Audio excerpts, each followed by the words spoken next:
Hi, I'm Dr. Jia. I'm excited to share with you the micro habits that have completely transformed how I work and stay focused. Let's face it, juggling clinical responsibility, research deadlines, and personal life can feel overwhelming.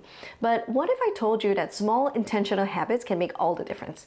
And this isn't about major overhauls or working 24/7. It's about the little changes you can integrate into your day that lead to big results. Over the years, I fine-tuned a system of micro habits that help me stay productive, organized, and energized. And I think they'll work for you too, whether you're in medicine, research, or in any demanding field.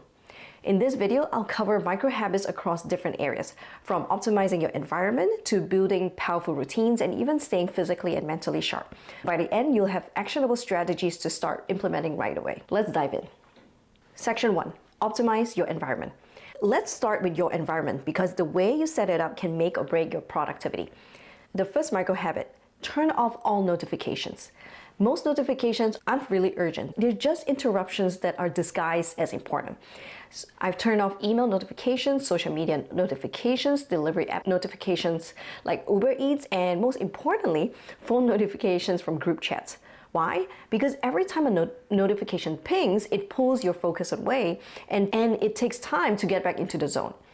By turning them off, I've gained so much mental clarity and control over my time. The only notifications I keep are for text messages or calls from loved ones. Everything else, it can wait until I'm ready to deal with it. If you try this, you'll feel like you've taken a weight off your shoulders. Next micro habit, stop watching the news, and including news from your field. This was a tough one for me because I've always felt I needed to stay informed. But here's the thing, most of the news isn't actionable. It's just noise. And even news from my own field of medicine usually just adds stress without giving me anything useful to work with.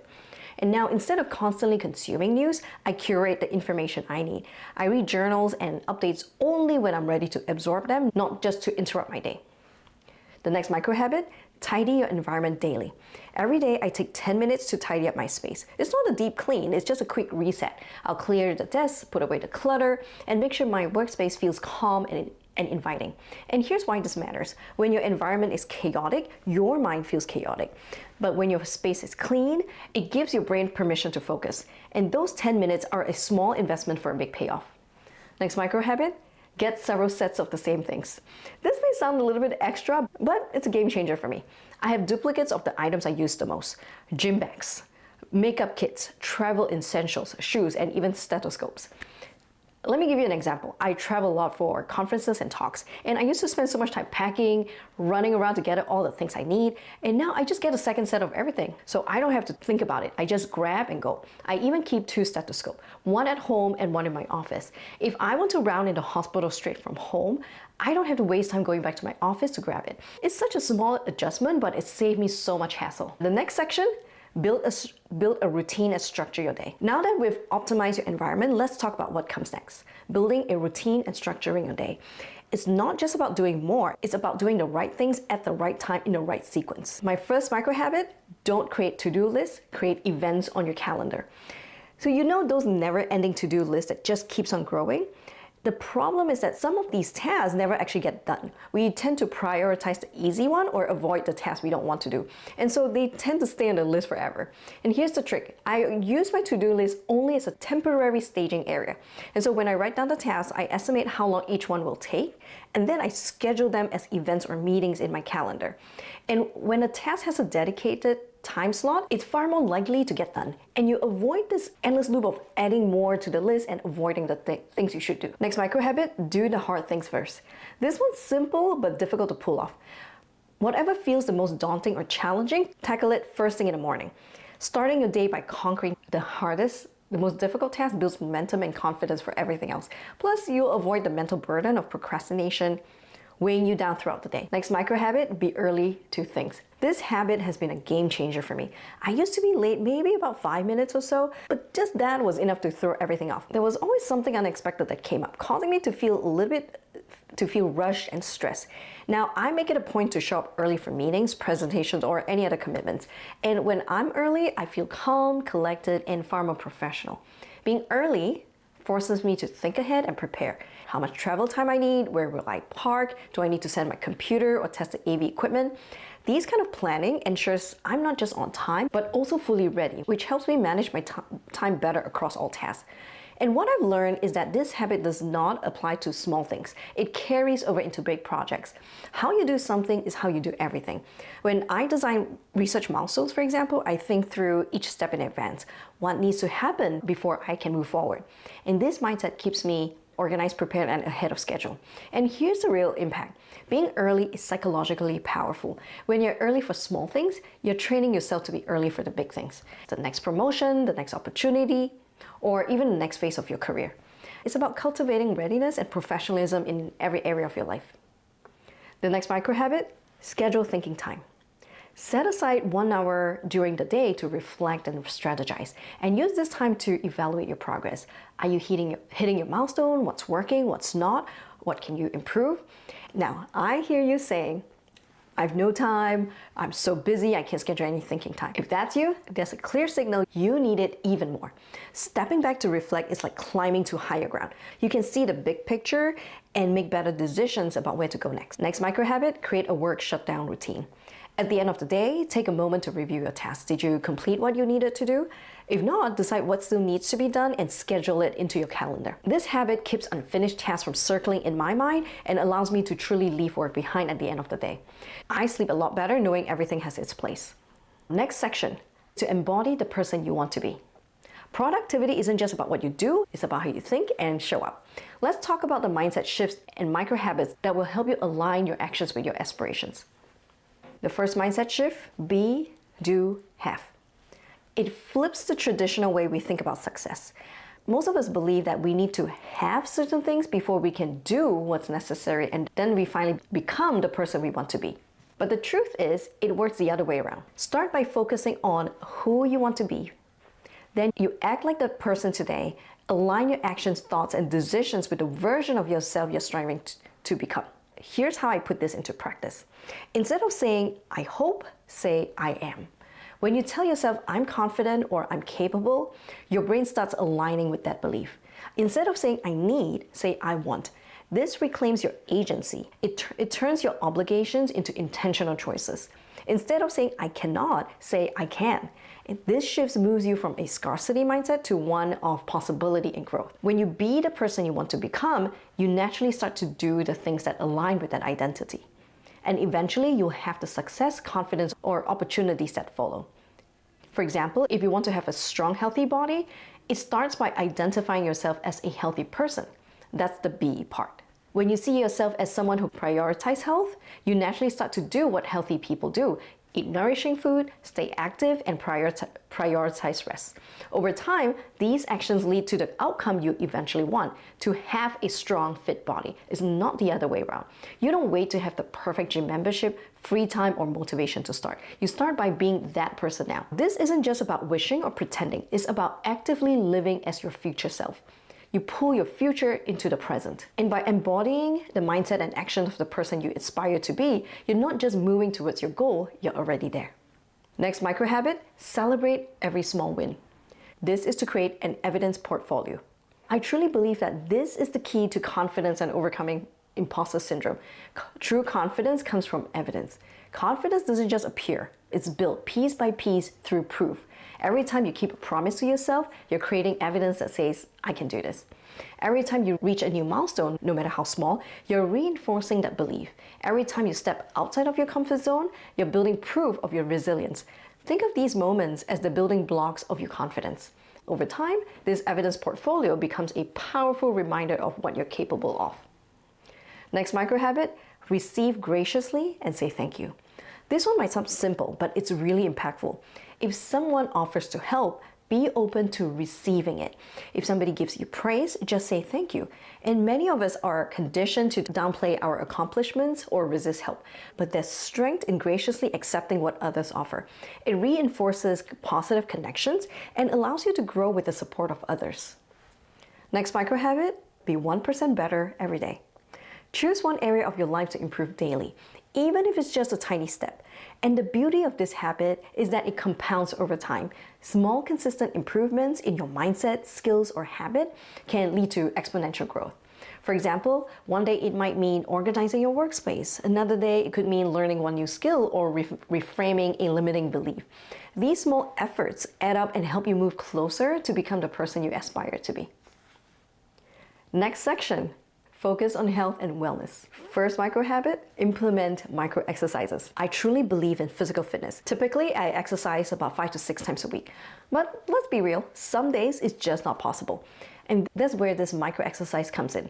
And even small, consistent movements throughout the day can make a big difference. And I tend to focus on 3 types: strength, cardio, and flexibility.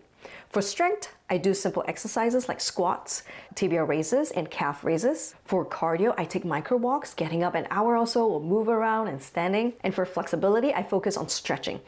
As knowledge workers, many of us sit for hours, and often with poor posture, and eventually it catches up with us. And we end up looking like this prawns shrimp curled inward with rounded shoulders and stiff backs. To counteract this, I imagine myself as a tempura shrimp, all stretched out, elongated, and open. It's a funny image in my mind, but it reminds me to reset my posture and to keep my body balanced. These little habits add up, and it keeps me energized and prevents aches and pains that can drain productivity. Next micro habit, daily 10-minute cleanse for your body. Taking 10 minutes to care for your body isn't just about hygiene. It's a small but powerful act of control. Why does this matter? When life feels overwhelming, these simple acts remind you that you're still in charge of your own well-being. It's a quiet way of saying, I've got this. When you prioritize this, you'll feel the difference in your energy and mindset. The next micro habit, take care of your mind with a 10-minute mental cleanse. Gratitude is one of the most powerful tools for mental wellness. I make it a habit to write down 3 things I'm grateful for every day. This practice shifts my mindset from a victim to victor and helps me focus on abundance rather than scarcity. Next micro habit, eat protein and vegetables before carbs. Once you hit your 30s and 40s, muscle mass starts to decline naturally every decade. Prioritizing protein helps combat this loss. Now, let me start by saying I do love carbs. So don't worry, I'm not telling you to cut them out. But I've discovered 2 micro habits that made a big difference in how I feel after meals. First is to dress your carbohydrate with protein, vegetables, or healthy fats. Instead of eating carbs alone, I pair them with something like eggs, avocado, or a side of greens. And the next thing I do is to eat this in the right sequence. Protein and vegetable first, then carbohydrate. Starting your meal with protein and vegetables helps stabilize your blood sugar and keeps you fuller for a longer time. And by the time you get to the carbohydrate, you're less likely to overeat.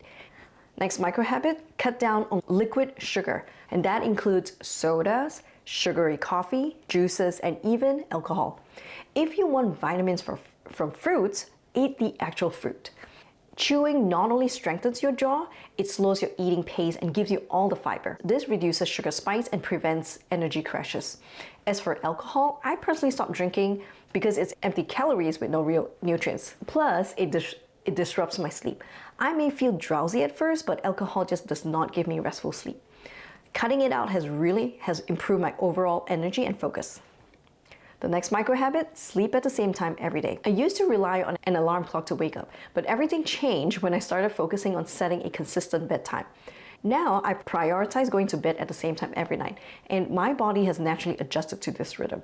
So now I don't need an alarm clock anymore. My body wakes up naturally. This consistency has made a huge difference in my energy levels and focus. Now that we've talked about health and wellness, let's move on to the next section, enhancing productivity with tools and strategies. The first micro habit, I organize my week with theme days.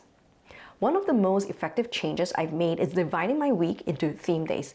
This allows me to focus on specific types of work without constantly switching contexts. Monday is my clinic day. Tuesday, meetings and admin day. Wednesdays and Thursday, research deep work days, and then Friday, meetings and strategic thinking days. This structure has made scheduling so much easier. When someone wants to set up a meeting, I already know which day to allocate. It also ensures I have uninterrupted blocks of time for deep work. And that's really important for research and writing.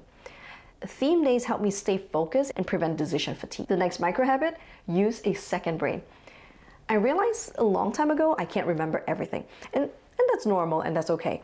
That's where having a second brain has been a game changer for me. There are many note-taking apps out there like Notion, Evernote, OneNote, but personally I use 2 things, Notion and Obsidian. each for very different purposes. Notion is my organization tool. I use it for static information like storing SOPs, standard operating procedures, or important home documents, and also setting up project Kanban boards. It's structured, accessible, and keeps everything in one place. Now, Obsidian is my active thinking tool. This is where I brainstorm, process, and link ideas. Unlike traditional folder systems, Obsidian is network-based and link-based, and they work more like how our brain naturally connects knowledge. When I'm researching or problem solving, or even thinking about YouTube ideas, this is my workspace for making connections and uncovering patterns.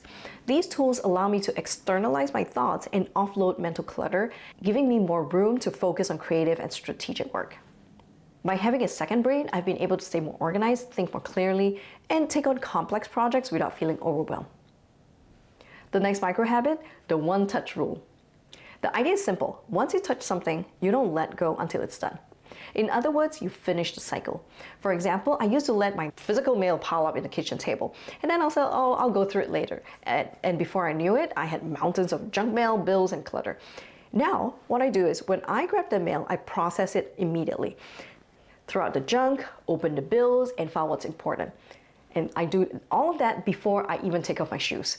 The same applies to my work. If I need to make edits to a manuscript, I immediately save it in the correct folder with the proper name and date. And this eliminates different version issues and wasted time searching for files. The one-touch rule keeps tasks from lingering and prevents the buildup of unnecessary clutter, both in the physical and digital space. The next micro habit, today, not next week. For most decisions, you don't really need a week to think them over, but somehow it's just become a norm to say, let's circle back next week. But really there's nothing magical about next week. Next week will come with its own set of decisions and challenges. And why are we piling more work onto our future selves? Now, unless a decision requires extensive deliberation, I make it today. And even for bigger decisions, I don't postpone, I decide on the next step. For example, I need to talk to X person to get more information. And this keeps the ball rolling and prevents stagnation. This mindset is even more powerful in group projects. When somebody in the team suggests circling back later, I usually gently push for making a decision now. Why?